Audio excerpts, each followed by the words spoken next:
अगर ऐसे लोग भी खामोश हो जाएंगे तो इस देश में से जो है न्याय की चीज़ ख़त्म हो जाएगी। नमस्कार, स्वागत है आप सभी का हिंदुस्तान 24 पर और मैं आप सबके साथ विपिन चौधरी। गोंदर गांव में हुए सूरज राणा हत्याकांड के आरोपी गोविंदा का पुलिस ने एनकाउंटर कर दिया और यह एनकाउंटर इस समय पूरे हरियाणा में चर्चाओं में है। इस एनकाउंटर को लेकर दलित समाज के लोग लगातार आवाज़ उठा रहे हैं और ख़ासकर जो सोनिया तंवर एडवोकेट हैं वो इस एनकाउंटर को फर्जी बता रही हैं। जब से गोंदर में ये हत्याकांड हुआ है तो कुछ लोगों के निशाने पर सोनिया तंवर भी हैं और SC/ST एक्ट भी है। अब जिस तरीके से सोनिया तंवर इस एनकाउंटर पर सवाल उठा रही हैं तो वो जायज़ है। आज इस पर ही हम बात करेंगे और बातचीत करने के लिए आज हमारे साथ सीनियर एडवोकेट ब्रह्मपाल गुर्जर जी मौजूद हैं। ब्रह्मपाल जी, बहुत बहुत स्वागत है आपका हिंदुस्तान 24 पर। विपिन चौधरी जी, आप आए, आपका हम स्वागत करते हैं, आपका बहुत बहुत धन्यवाद। गोंदर गांव में जो हत्याकांड हुआ, एक राजपूत युवक सूरज राणा की दलित समाज के कुछ युवकों ने हत्या कर दी और इस हत्याकांड के बाद जिस तरीके से हरियाणा पुलिस ने एक आरोपी गोविंदा का एनकाउंटर किया है तो यह एनकाउंटर इस समय सवालों के घेरे में है। जिस तरीके से सोनिया तंवर इसे फर्जी बता रही हैं, तो आपको क्या लगता है, क्या सोनिया तंवर राजनीति कर रही हैं या वास्तव में हक की लड़ाई लड़ रही हैं? देखो विपिन चौधरी जी, पहली बात तो ये है, इस देश का जो कानून है वो किसी की हत्या करने की इजाज़त नहीं देता किसी को। वो चाहे पुलिस हो, चाहे आम नागरिक है, चाहे किसी भी पद पर आदमी बैठा है। हत्या का मतलब होता है गैर कानूनी तरीके से किसी आदमी के जीवन को समाप्त कर देना। इसका राइट किसी को नहीं है इस देश में। जहाँ तक एनकाउंटर की बात है, पुलिस की बात है, पुलिस के पास भी ये अधिकार नहीं है कि वो किसी व्यक्ति की गैर कानूनी तरीके से जान ले ले, उसको मार दे। तो ये आप एनकाउंटर की बात करते हैं, एनकाउंटर उस परिस्थिति में जायज़ हो सकता है जिस परिस्थिति में पुलिस पार्टी ऐसी परिस्थितियों में हो कि गोली चलाए बिना, दूसरे की जान लिए बिना उसकी जान ना बचती हो। और ये अधिकार केवल पुलिस के पास ही नहीं, ये अधिकार आम आदमी के पास भी होता है कि आम आदमी की संपत्ति को, जान को अगर खतरा है और वो कानून की सहायता नहीं प्राप्त कर सकता तो ऐसी परिस्थिति में उसको अधिकार बनता है कि अपनी जान की रक्षा करने के लिए, अपनी संपत्ति की रक्षा करने के लिए वो उतना बल प्रयोग कर सकता है जितने बल से उसकी संपत्ति और उसकी जान की हिफाजत हो सकती है। तो पुलिस को भी यही राइट है। पुलिस भी केवल उतना ही बल प्रयोग कर सकती है जितना उसको अपनी जान बचाने के लिए पर्याप्त हो, ना कि किसी व्यक्ति को प्रताड़ित करने के लिए, उसको दंडित करने के लिए पुलिस के पास कोई राइट नहीं है कि वो उसके ऊपर बल प्रयोग करेगा, गोली चलाएगा या उसको जो है जान से मार देगा। वकील साहब, मैं आपसे ये जानना चाहता हूँ कि अगर कोई आरोपी अपने आप को सरेंडर कर देता है, थाने में जाकर सरेंडर कर देता है, तो क्या उसके बाद भी पुलिस उसका एनकाउंटर कर सकती है? देखो विपिन चौधरी, जो आप प्रश्न कर रहे हैं ना, शायद आप डर रहे हैं आज के माहौल से। पुलिस को राइट ही नहीं एनकाउंटर करने का। सरेंडर कर देने के बाद पुलिस की जिम्मेदारी है कि उस व्यक्ति की जीवन की सुरक्षा करी जाए, उसके शरीर की, उसकी संपत्ति की, बल्कि उसके जो परिवार हैं, बच्चे हैं पीछे, ये कानून की जिम्मेदारी बनती है कि जो व्यक्ति कानून के दायरे में है, हत्या करना, उसका एनकाउंटर करने का तो कोई सवाल ही पैदा नहीं होता। और अगर कर देती है तो मैं समझता हूँ कि आम आदमी से भी कहीं ज़्यादा उसको उसकी सज़ा मिलनी चाहिए। और ऐसा जानबूझ के किया जाता है, जहाँ तक प्रकरण सामने आते हैं, किसी सरकार की वजह से, किसी समाज की वजह से, कोई ना कोई एक वर्ग जो है प्रेशराइज करता है पुलिस को कि हमें इस प्रकार का रिजल्ट चाहिए, तो उसके दबाव में आके जो है पुलिस निर्दोष लोगों को हत्या कर देता है। निर्दोष में इसलिए कह रहा है कि जब तक न्यायालय किसी को दोष सिद्ध ना कर दे तब तक इस देश का हर व्यक्ति, चाहे वो कितना भी बड़ा आरोपित है, इस देश का कानून उसको जो है अपराधी नहीं मान सकता। दोष सिद्ध होने के बाद किसी व्यक्ति को दंड देने का अधिकार न्यायालय को है। कितना दंड देना, वो चाहे किस माध्यम से दंड दिलवाएंगे, ये कानून की व्यवस्था है।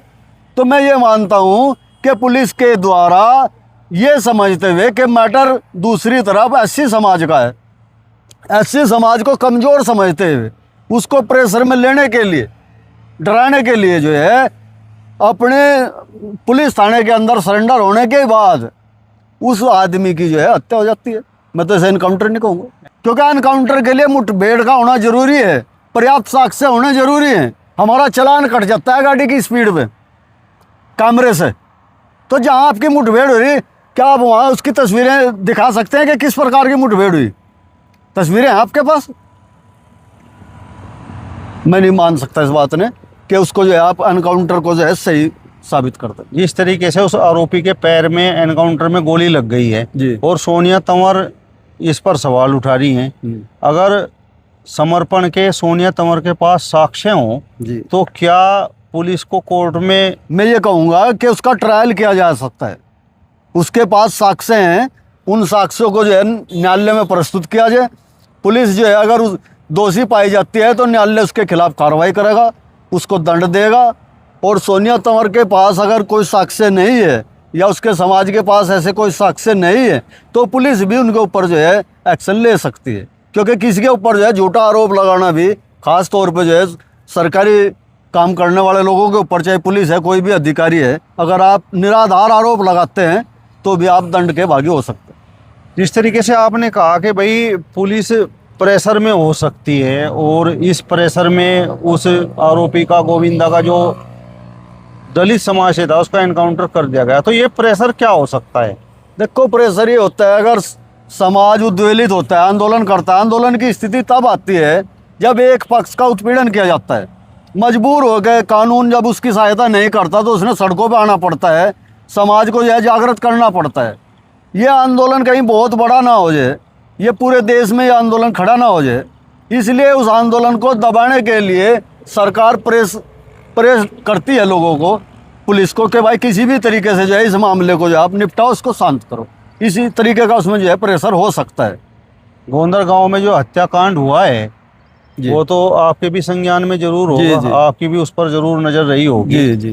तो इस हत्याकांड के बाद जिस तरीके से एडवोकेट सोनिया तंवर को निशाना बनाया जा रहा है और खासकर SC/ST एक्ट को लेकर सवाल उठ रहे हैं, तो इसको आप किस तरीके से देखते हैं? देखो, सोनिया तंवर जी की बात जहाँ तक है, एडवोकेट जी की, वो संघर्ष कर रहे हैं समाज के लिए, इंसाफ के लिए। ऐसा नहीं है कि वो दलित वर्ग के लिए ही कर रहे। उनका ये भी कहना है, जहाँ तक उस पूरे प्रकरण की जानकारी है, कि हमारी किसी समाज से दुश्मनी नहीं है, किसी समाज से जो है हमारा कंपटीशन नहीं है, विरोध नहीं है, कुछ नहीं है। देवा ठाकुर का भी जिक्र किया है उन्हें, उसने भी उस पर जो है वीडियो वगैरह बनाई है। तो समाज के अंदर व्यवस्था बनाने के लिए उन्हें जो है एक आंदोलन खड़ा करा, एक आवाज़ उठाई है। उस आवाज़ को उठाना आप गलत कहाँ से मानते हैं? रही SC/ST एक्ट की बात, ये तो मंशा है उन वर्गों की जो वर्ग इस तरीके के अपराध करते हैं कि वे SC/ST एक्ट के दायरे में आते हैं, वे हमेशा इसका विरोध करते हैं और शायद करते भी रहेंगे।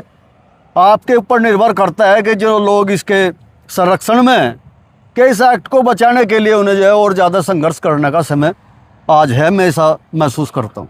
आंदोलन की आवश्यकता क्या थी? अगर उस बुजुर्ग महिला के मुंह से कुछ शब्द निकल गए थे तो उसके बाद उसने माफ़ी मांग ली। कुछ लोग बोल रहे हैं कि ये तो अब सरासर राजनीति हो रही है। देखो, जहाँ तक माफ़ी का प्रश्न है, माफ़ी कब मांगी उन्हें?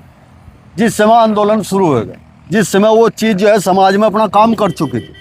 मैं अगर आज कोई स्टेटमेंट दे दूं किसी आदमी के खिलाफ जिससे उसका नुकसान होता हो और कल मैं माफ़ी मांग लूँ, तो क्या उस माफ़ी कर देने से वो चीज़ वापस हो जाएगी? शब्द ऐसी चीज़ होती है, जब एक बार मुंह से निकल जाता है तो अपना काम करके ही रुकता है। तो मैं नहीं समझता कि ऐसी बात करने से जो है कोई लाभ है कि वो माफ़ी मांग रहे। वो एक औरत, एक महिला का स्टेटमेंट नहीं था, वो एक सोच थी, एक वर्ग था वो जो उनके मुंह से टपक रहा था। वो एक अकेली महिला की सोच नहीं हो सकती। मैं उस महिला के प्रति जो है सम्मान पूर्ण भाव रखता हूँ, ऐसा नहीं है, क्योंकि वो भी कहीं ना कहीं समाज के दूषित लोगों द्वारा जो विचार फैलाया जाता है समाज में, उसकी शिकार थी।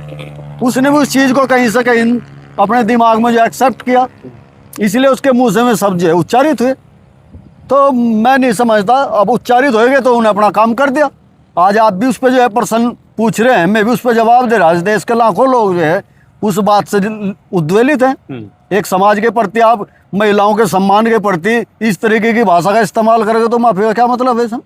उसका कोई पर्सनल मैटर नहीं था वकील साहिबा का कि वो उस पर विरोध कर रही है और वो उनसे माफ़ी मांग रहे। वो पूरे समाज का मैटर था। समाज के प्रति उन्हें जो है ऐसा शब्दों का प्रयोग किया जो अशोभनीय है, जिससे मर्यादा दूषित होती है। मतलब ये सोच किस तरीके से हो सकती है? ये सोच ऐसे हो सकती है, जिस तरीके की भाषा, जिस तरीके का व्यवहार मैं अपने परिवार में अपने बच्चों के, महिलाओं के सामने जो है प्रस्तुत करता हूँ, जिस तरीके का विचार व्यक्त करते हैं हम अकेले में बैठ के, कहीं ना कहीं वो शब्द, वो वाक्य, वो सोच हमारे दिमाग में ठहर जाती है और चाहे अनचाहे जो है कहीं ना कहीं वो हमारे मुंह से जो है वो सोच प्रकट हो जाती है। इसलिए वो जो है समाज की सोच प्रदर्शित होती है। तो SC/ST एक्ट को आप किस तरीके से देखते हैं, जिस तरीके से लगातार इस पर सवाल उठते हैं?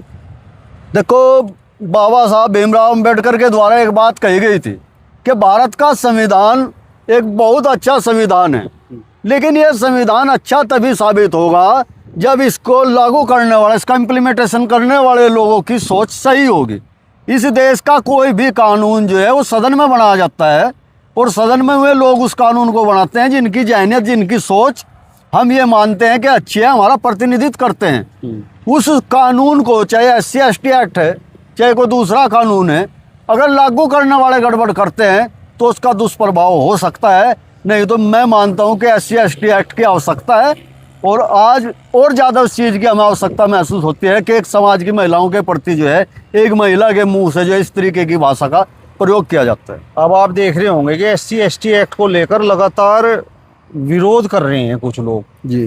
तो इस विरोध के पीछे मतलब क्या वजह हो सकती है? इसके पीछे ये है कि इस देश के अंदर जिन लोगों को संरक्षण की ज़रूरत है, आज उनका अभियान जो है वो कुंद हो चुका है, उसकी धार जो है वो भौंतरी हो चुकी है। इस देश के अंदर आज ज़रूरत है जो 80% 85% लोग हैं, वो लोग ऐसी स्थिति पैदा करें कि दूसरे लोग जो है उनके अधिकारों को, उनके कानूनों को जो है हटाने के लिए मुखर ना हो सके, वो मजबूर ना करें सरकार को। सरकार बैलेंस देखती है, जबकि बैलेंस उन लोगों के पक्ष में है, संख्या उनके पक्ष में है जिनका उत्पीड़न होता है। ये बहुत आश्चर्य की बात है इस देश के अंदर। तो मैं मानता हूँ कि जब तक हम लोग संगठित हो गए, इस माहौल को परिवर्तित नहीं करेंगे, तब तक जो है उन लोगों के साथ अत्याचार होंगे जो इस देश में जो है शोषण के शिकार होते आए हैं हमेशा। आप क्या मानते हैं, दो परिवारों का जो झगड़ा था, एक राजपूत परिवार था तो दूसरा दलित समाज का परिवार था जी, वो अब दो समाजों का झगड़ा बन गया है, तो आपको नहीं लगता कि भाई सोनिया तंवर जैसे लोगों ने इसमें आग में घी डालने का काम किया है? नहीं, सोनिया तंवर के पास कहाँ से इतना घी आएगा जो इस आग को जो है जला दे इसको?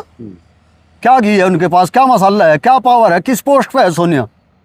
एडवोकेट सोनिया तंवर किस पोस्ट पे है कि उसने इसको जो है उछाल दिया? अरे भाई, वहाँ ऐसी परिस्थिति पैदा हुई, उन्हें उसका विरोध किया। इससे ज़्यादा मैं तो इसमें मानता नहीं उसका कोई रोल है कि उसने जो है इस मामले को आगे बढ़ा दिया। दो परिवारों का मामला समाजों में तब तब्दील होता है समय रहते हुए, जब उन दो परिवारों को समाज बैठकर न्याय नहीं दिलाता तो मजबूरी बन जाती है। जब घर की लड़ाई घर में नहीं आप समेट सकते तो फिर वो चौराहे पे बढ़ती है और वो सामाजिक आंदोलन, सामाजिक शांति को जो है भंग करती है। तो इसमें अकेली सोनिया का दोष नहीं। आप ऐसी परिस्थिति को तुरंत अगर वहीं कंट्रोल करते तो सोनिया जी के पास कहने के लिए क्या था? आप बेवजह जो है कमज़ोर वर्ग से होने की वजह से जो है ऐसा प्रश्न उठाते हैं उन पर कि उन्हें जो है इसको हवा दी है, इसमें घी डाल। मैं ऐसा नहीं मानता।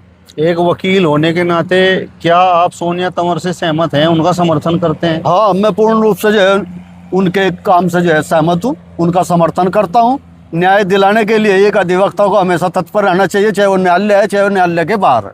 अगर अधिवक्ता समाज जो कानून को जानता है, जिसके अंदर लड़ने की क्षमता होती है, अगर ऐसे लोग भी खामोश हो जाएंगे तो इस देश में से जो है न्याय की चीज़ खत्म हो जाएगी। इस देश को आज़ाद कराने के लिए अगर वकील लोग संघर्ष ना करते, वो आगे निकल के ना आते, तो मैं शायद समझता हूँ कि इस देश को आज़ाद करने में जो है और ज़्यादा समय लग सकता है। एक हत्यारोपी को जिसे कानून अपने हिसाब से सजा दे रहा था जी, और उसके जमानत पर आने के बाद दलित युवकों के द्वारा उसकी हत्या कर दी गई जी, तो क्या ये सही है? नहीं, कोई भी व्यक्ति, मैं ये कहता हूँ, अगर अपराध करता है, हत्या करता है तो वो दोषी है और उसको उसका दंड मिलना चाहिए, उस कठोर दंड देना चाहिए उसको। मैं किसी की इस चीज़ के लिए हिमायत नहीं कर सकता कि वो अपराध कर रहा है, फला वर्ग का है, कमज़ोर का है, मजबूत का है। जो अपराध करता है वो अपराधी है, चाहे किसी भी तरीके से आप उसको मेरे से जोड़ने की कोशिश करें, लेकिन अपराधी अपराधी होता है। चलिए, तो एडवोकेट ब्रह्मपाल गुर्जर जी को आपने सुना। फिलहाल इस वीडियो में बस इतना ही। अगली वीडियो में फिर आपसे मुलाकात होगी। तब तक बने रहिए हिंदुस्तान 24 के साथ। नमस्कार।